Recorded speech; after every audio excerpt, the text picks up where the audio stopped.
So guys इस video में देखते हैं कि स्पैनेबल टेक्स्ट कैसे क्रिएट करते हैं जेटपैक कंपोज के अंदर। देखो स्पैनेबल टेक्स्ट एक्चुअली क्या करता है कि अगर मेरे पास मान लो एक सिंगल टेक्स्ट है और मुझे उसके अंदर डिफरेंट स्टाइलिंग करनी है, मतलब मान लो एक टेक्स्ट है सिर्फ, और टेक्स्ट का साइज़ मुझे इंक्रीज़ करना है डिक्रीज़ करना, मुझे किसी कैरेक्टर का साइज़ इंक्रीज़ या डिक्रीज़ करना है, तो वो हम लोग स्पैनेबल टेक्स्ट के थ्रू करते हैं। देखो मैंने क्या रखा है, एक बूटकैम्प 7 नाम की फाइल क्रिएट कर रखी है।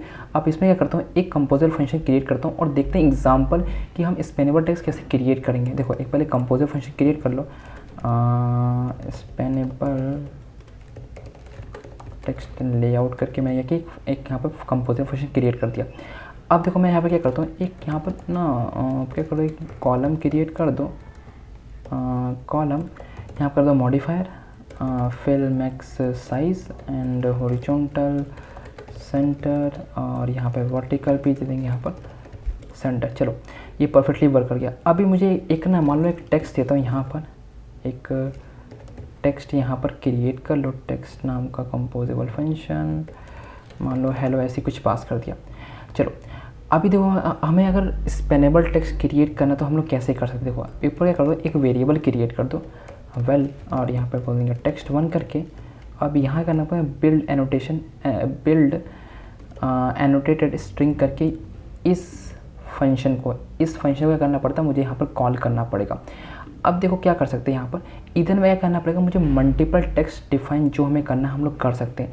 देखो मान लो अगर मुझे मल्टीपल टेक्स्ट यहाँ पे डिफाइन करा तो वो कर सकता हूँ। देखो अपेंड लिखना पड़ेगा, बस यहाँ पे मान लो मैंने लिख दिया, यहाँ पे एच लिख दिया, ये पहला टेक्स्ट हो गया, और अपेंड करके मान लो मैं लिख देता हूँ हेलो। अब क्या करो, इस स्पैनेबल टेक्स्ट को ना यहाँ पर कॉल कर दो अपने मेन एक्टिविटी के अंदर, यहाँ पर स्पैनेबल टेक्स्ट लेआउट, और इसको एक बार रन कर लेते हैं।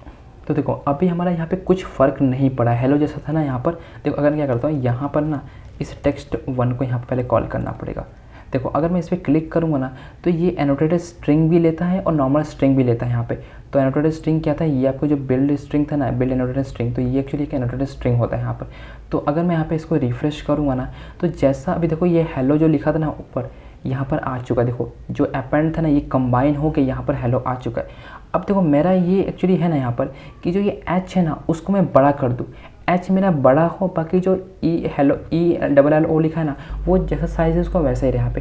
तो वो हम लोग कैसे कर सकते हैं, तो यही होता है यहाँ पे स्पैनेबल टेक्स्ट होता है।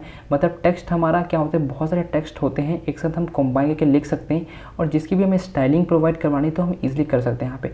तो उसके लिए देखो क्या करो, इसको पहले यहाँ पे कट करके ना एक विथ स्टाइल होता है यहाँ पे, विथ स्टाइल यहाँ पे कॉल करोगे और ये यहाँ पर इसको अपेंड को ऐड कर दो। अब ये विथ स्टाइल एक्चुअली क्या करेगा, अपने अंदर स्टाइलिंग के लिए कुछ लेगा। जैसे यहाँ पर होता है स्पैन करके स्टाइल होता है, यहाँ पे स्टाइल करके होता है एक प्रॉपर्टी। अब ये क्या करेगा, स्पैन स्टाइल होता है यहाँ पर।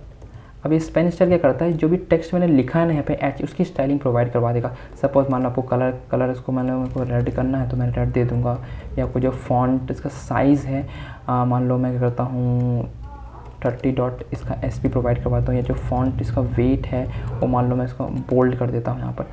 तो अभी देखो यहाँ पर क्या होगा, जब मैं इसको रिफ्रेश करूँगा ना तो अब देखना ये कुछ थोड़ा डिफरेंट हो जाएगा यहाँ पर। देखो अभी जो ये एच, देखो एच क्या हुआ, ये थोड़ा बड़ा हो गया, ई डबल एल ऐसे आ चुका है यहाँ पर। तो इस तरीके से करते हैं, अगर मुझे कुछ स्टाइलिंग प्रोवाइड करवानी है यहाँ पे तो हम लोग कर सकते हैं। तो ये कुछ ऐसा था यहाँ पे। ये कभी नोटिस किया होगा ना कभी यहाँ पर कि लिखा होता है यहाँ पे please accept the terms and privacy policy, ऐसा कुछ लिखा होता है। और जो टर्म्स के ऊपर क्या होती है कुछ अलग स्टाइलिंग होती है, या प्राइवेसी पॉलिसी पे कुछ अलग स्टाइलिंग होती है। उस पर हम क्लिक करके टर्म्स और प्राइवेसी पॉलिसी पे क्लिक करके कहीं किसी ब्राउज़र को ओपन कर सकते हैं यहाँ पर। तो वो भी हम लोग बिल्ड एनोटेटेड स्ट्रिंग के थ्रू कर सकते हैं। तो क्या करते हैं वो हम लोग प्रोवाइड करवाते हैं। देखो क्या करो, यहाँ पर आके एक अलग वेरिएबल क्रिएट करो जिसका नाम क्या है टेक्स्ट2 करके, एनोटेटेड स्ट्रिंग को कॉल करो यहाँ से। अब देखो मैं यहाँ पर क्या लिखता हूँ, सबसे पहले तो कि अपेंड किया यहाँ से लिखा है प्लीज़ एक्सेप्ट द, लिख दिया बस यहाँ प्लीज़ एक्सेप्ट द। अब मैं कहता हूँ कि टर्म्स का अलग हो, देखो ये हो चुका है यहाँ पर। अपेंड करेंगे यहाँ पर क्या, प्लीज़ एक्सेप्ट द टर्म्स, यहाँ पर आएगा टर्म्स और आता है यहाँ पर, इसको अलग करेंगे, एंड को अलग करेंगे यहाँ से कर दिया, देन इसको ऐसे कर दिया, अपेंड करके यहाँ पे टर्म्स एंड प्राइवेसी पॉलिसी, ऐसा हमने कुछ लिख दिया। मतलब क्या है, प्लीज़ एक्सेप्ट द, ये तो मतलब अलग रहेगा। टर्म्स में क्या कुछ अलग काम करना है, टर्म्स में हमें क्लिकेबल लगाना है, प्राइवेसी पॉलिसी में मुझे क्लिकेबल लगाना है। तो क्या करना पड़ेगा, यहाँ पर टेक्स्ट में जाके यहाँ पहले इस टेक्स्ट 2 को कॉल कर दो। पहले तो देखो एक काम करता हूँ, टेक्स्ट 1 दो, मैं करता हूँ यहाँ पर स्पेसर देखे ना, हाई देता हूँ 20.dp और यहाँ पे टेक्स्ट अलग से कॉल कर लो और टेक्स्ट 2 को कॉल कर लेते हैं यहाँ पे। तो देखो मैंने यहाँ पे रिफ्रेश किया ना, तो यहाँ please accept the terms and privacy policy यहाँ पे आ चुका है। अब देखो मैं चाहता हूँ ना कि प्लीज़ एक्सेप्ट द टर्म्स पे, टर्म्स थोड़ा रेड कर दूँ और अंडरस्कोर थोड़ा अंडरलाइन डाल दूँ और प्राइवेसी पॉलिसी सेम ऐसे काम कर दूँ। तो हम लोग कैसे कर सकते हैं, बहुत ईजी सा, यहाँ पर इसको कट करके हम लोग विथ स्टाइल में डालेंगे इसको, और यहाँ पर कर दो जो स्टाइल होता है, स्टाइल जो यहाँ पे स्पेन टेक्स्ट होता है, स्पेंड स्टाइल होता है, और जो कलर है यहाँ पर देंगे रेड, और जो इसका जो डेकोरेशन था वो अंडरलाइन हम लोग प्रोवाइड करवा देंगे। और सेम हमें क्या काम करना है, इसके साथ भी वही करना है। देखो इसको कर दो कॉपी, यहाँ पे कर दो पेस्ट कर दिया, देन इसको यहाँ पे ऐसे कर दो। चलो तो मेरा यहाँ पे काम बन चुका है। अगर मैं इसको यहाँ पे रिफ्रेश करूँगा ना, देखना क्या होगा, जो टर्म्स और प्राइवेसी पॉलिसी है, देखो टर्म्स एंड प्राइवेसी पॉलिसी में ऐसा कुछ यहाँ पर आ चुका है। देखो ये तो काम बन चुका है, लेकिन मैं चाहता हूँ ना कि टर्म्स पे जब मैं क्लिक करूँ तो कुछ एक काम परफॉर्म हो, प्राइवेसी पॉलिसी पे मैं कुछ काम करूँ तो कुछ काम परफॉर्म है यहाँ पर, ऐसा कुछ हम लोग को करना होता है कभी भी। तो वो हम लोग कैसे काम कर सकते हो, ये भी देखो बहुत ज़्यादा ईजी होने वाला है, बट हमें कुछ चेंजेस करनी पड़ती है यहाँ पे। देखो मैं चाहता हूँ ना कि टर्म्स पे जब मैं क्लिक करूँ ना तो कुछ मैं एक लिंक प्रोवाइड करा दूँ ताकि ब्राउज़र ओपन हो सके या कुछ ओपन हो सके, ऐसा हम लोग काम कर सकते हैं यहाँ पे। तो देखो अभी क्या है यहाँ पर, देखोगे ना यहाँ पे कि देखो यहाँ पर आओ और विथ स्टाइल को ना, चलो विथ स्टाइल ध्यान दो, विथ स्टाइल को पहले क्या कर दो, यहाँ से कट कर दो। मैं चाहता हूँ इसको पहले यहाँ से कट करके ना, क्योंकि मुझे ना विथ स्टाइल की नीड नहीं पड़ेगी अभी इस काम को परफॉर्म करने के लिए। तो देखो क्या करना पड़ेगा, हमें ना पहले लिखना पड़ेगा ये पुश स्ट्रिंग एनोटेशन। अब ये पुश स्ट्रिंग एनोटेशन जब करूँ तो यहाँ पे टैग और एनोटेटेड स्ट्रिंग लेगा। यहाँ पे टैग मतलब ये की लेगा कि इसी की के थ्रू ना हम लोग आइडेंटिफाई कर सकें कि हम लोग किस पे क्लिक कर रहे हैं, टर्म्स पे क्लिक कर रहे हैं या प्राइवेसी पॉलिसी पे क्लिक कर रहे हैं। तो हम लोग क्या करना पड़ेगा, टैग एक अलग देना पड़ेगा, और एनोटेटर का मतलब, एनोटेशन का मतलब यहाँ पे क्या है कि वो URL या कोई टेक्स्ट इसके अकॉर्डिंग जो देना है वो हम लोग दे सकते हैं यहाँ पर। तो क्या कर दो, मान लो टैग मैंने दे दिया यहाँ पर टर्म्स, और जो इसका जो कुछ एनोटेशन मान लो, ऐसे कुछ टर्म्स मैंने यही मान लेते हैं अभी के लिए। अब एक होता है, अगर मुझे इसकी स्टाइलिंग प्रोवाइड करवानी तो हम लोग विद स्टाइल के थ्रू भी करवा सकते हैं, लेकिन उससे हम लोग ना करवा के हमारे पास एक अदर ऑप्शन होता है। अगर मैं यहाँ पे पुश करूँ, पुश स्टाइल करूँ, यहाँ पे पुश स्टाइल करके होता है, और इसको अगर मैं रिफ्रेश पेश कर दूँ तो मेरा ये काम बन जाएगा इस तरीके से। तो ये थी हमारे कि हम अपने टेक्स्ट को स्टाइल कर सकते हैं, ठीक है, ये वाला काम हो जाएगा। अब एक होती है यहाँ पे push paragraph, I think push style होता है यहाँ पे, बट ये एक्चुअली क्या लेगा अपने अंदर, दो चीज़ लेती है। एक तो यहाँ पे पैराग्राफ स्टाइल होता है, पैराग्राफ स्टाइल करके। अब पैराग्राफ स्टाइल एक्चुअली देखो क्या होता है, यहाँ पे देखो ना पैराग्राफ स्टाइल करके, तो इस पर क्लिक करोगे ना तो यहाँ पे text align, direction, line height, line text intent, ये कुछ प्रॉपर्टी होती है। तो ये चीज़ जो भी करना है तो यहाँ पे कर सकते हो।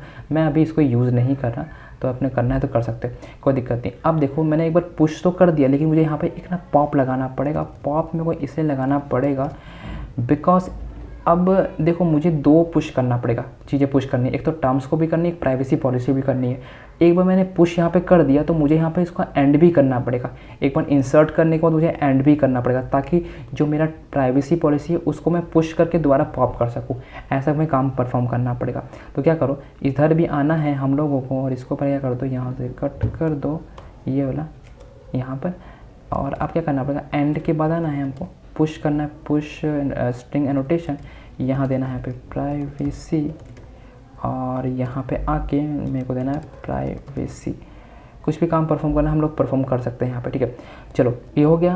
अब स्टाइलिंग करनी है हम लोग को, तो स्टाइलिंग इजीली कर सकते हैं। कैसे कर सकते हैं, पुश स्टाइल करना है और यहाँ पेस्ट कर दो इस चीज़ को, ये हो गया। और लास्ट में क्या करना है, इसको एक बार पॉपअप लगा देना है, ठीक है। चलो इतना काम बन गया। अभी एक बार नोटिस किया ना यहाँ पे कि please accept the terms and privacy policy को मुझे क्लिकेबल बनाना है, मतलब क्लिकेबल बनाना है। यहाँ पे टर्म्स पे क्लिक करके या प्राइवेसी पॉलिसी पे क्लिक करके मैं कुछ एक्शन को परफॉर्म कर सकूँ।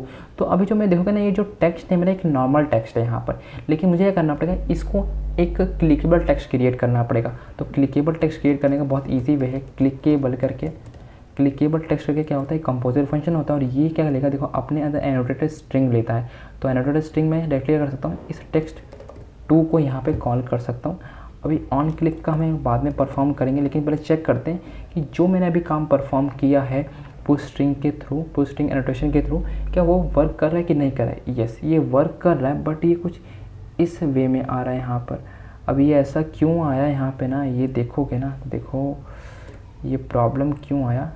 ये एक्चुअली क्या हुआ, पैराग्राफ स्टाइल मैंने किया हुआ ना इसको, तो इसकी वजह से ये इशू आ गया यहाँ पे। देखो इसको करना पड़ेगा, इसको मुझे हटाना पड़ेगा यहाँ से। एक बार रिफ्रेश कर देता हूँ इस चीज़ को। चलो ये मेरा बन चुका है, please accept the terms and privacy policy, ये बन चुका है। अब मुझे क्या करना है, टर्म्स पे क्लिक करके कुछ करूँ। अब देखो मुझे क्या करना है, टर्म्स पे क्लिक करूँ और प्राइवेसी पॉलिसी पे क्लिक करूँ, तो उसके जो भी इसका एनोटेटेड स्ट्रिंग है, प्राइवेसी या मेरे पास टर्म्स है, वो यहाँ पर आ जाए। तो वो हम लोग कैसे कर सकते हैं, बहुत ज़्यादा ईजी होने वाला है। सबसे क्या कर सकते हैं, यहाँ पर हम लोग ऑफसेट कुछ पास कर सकते हैं, इंट वैल्यू ऑफसेट करके यहाँ पे। चलो अभी क्या करना है, मुझे क्या करना है, सबसे पहले इस टेक्स्ट 2 डॉट करके गेट स्ट्रिंग एनोटेशन को कॉल करना है। यहाँ से देखो, यहाँ पर गेट स्ट्रिंग एनोटेशन को यहाँ पे कॉल करोगे। अब ये अपने अंदर बहुत सारे पैरामीटर लेकर, जैसे टैग लेकर, स्टार्ट और एंड लेने वाला है। ये स्टार्ट और एंड कुछ नहीं है, बस वो एक ऑफसेट है यहाँ पर। तो देखो टैग में को मान लो क्या करना है, टर्म्स पास करना है और यहाँ पे ऑफसेट पास कर दो, स्टार्ट और एंड करके यहाँ पे। ये एक्चुअली ऑफसेट देखो करता है यहाँ पर क्या है कि ये जो टर्म्स जिस नंबर पे भी होगा ना स्टार्ट की, वो वहाँ पे शो कर देगा। और जो ये ऑफसेट एंड है ना, कि एंड कहाँ हो रहा है हमारा, मतलब हम लोगों ने क्या किया, कहाँ से हम लोग टेक्स्ट को स्टार्ट कर रहे हैं वो स्टार्ट वाला हो जाता है। यहाँ पे देखो स्टार्ट हो जाएगा, और एंड का मतलब क्या है, हमारा जब कहाँ ख़त्म हो रहा है ना, वो हमारा एंड हो जाएगा यहाँ पे। बस ये कहने का मतलब है। अब डॉट करके फर्स्ट और नल कॉल कर लो, और यहाँ से डॉट लेट को कॉल कर लो। अभी एक्चुअली यहाँ पर क्या हुआ, इस इट के अंदर देखो, इट डॉट करोगे ना तो हमें पे एंड, स्टार्ट, टैग ये सब आ चुका है। तो आइटम पे जब हम लोग कॉल करें ना ये, तो अभी ये आइटम एक्चुअली पता है क्या है, आइटम यहाँ पर ना क्या करेगा, जो हम लोगों ने ना ये एनोटेशन के अंदर जो ये टर्म्स पास करके ना वो आ जाएगा। अब ये टर्म्स ही बता क्यों आएगा, क्योंकि मैंने यहाँ पे टैग जो टर्म्स दे दिया यहाँ पर। अब अगर मुझे प्राइवेसी को कॉल करना तो प्राइवेसी को मैं सेम कॉल कर सकता हूँ, जैसे टेक्स्ट यहाँ पर 2 डॉट करके गेट स्ट्रिंग एनोटेशन को कॉल करूँगा। देन यहाँ से प्राइवेसी जो मेरा टैग था वो कॉल कर सकते हैं यहाँ से, और ऑफसेट कॉल करो, फिर यहाँ से ऑफसेट हो गया, देन फर्स्ट और नल यहाँ से डॉट लेट, और जो भी अगर मैं इट डॉट आइटम को कॉल करूँगा तो मेरे यहाँ पर क्या होगा, प्राइवेसी आ जाएगा। अब यहाँ पे क्या कर सकते हो, यहाँ इट डॉट यहाँ पे आइटम मैंने कॉल किया ना, अगर यहाँ पे कुछ टोस्ट जनरेट करना है या कहीं मुझे वेब व्यू ओपन करना है या वेब ब्राउज़र ओपन करना है, तो हम यहाँ पे वो एक्शन परफॉर्म कर सकते हैं। तो इस तरीके से क्या करते हैं हम लोग, एक स्पेनेबल टेक्स्ट क्रिएट करते हैं जेटपैक कंपोज के अंदर। तो आई होप कि आपको समझ में आया हो कि ये चीज़ कैसे वर्क करती है। तो मेरे ख्याल से आई थिंक बहुत ज़्यादा ईजी था, मच बेटर था काम करना इसके अंदर।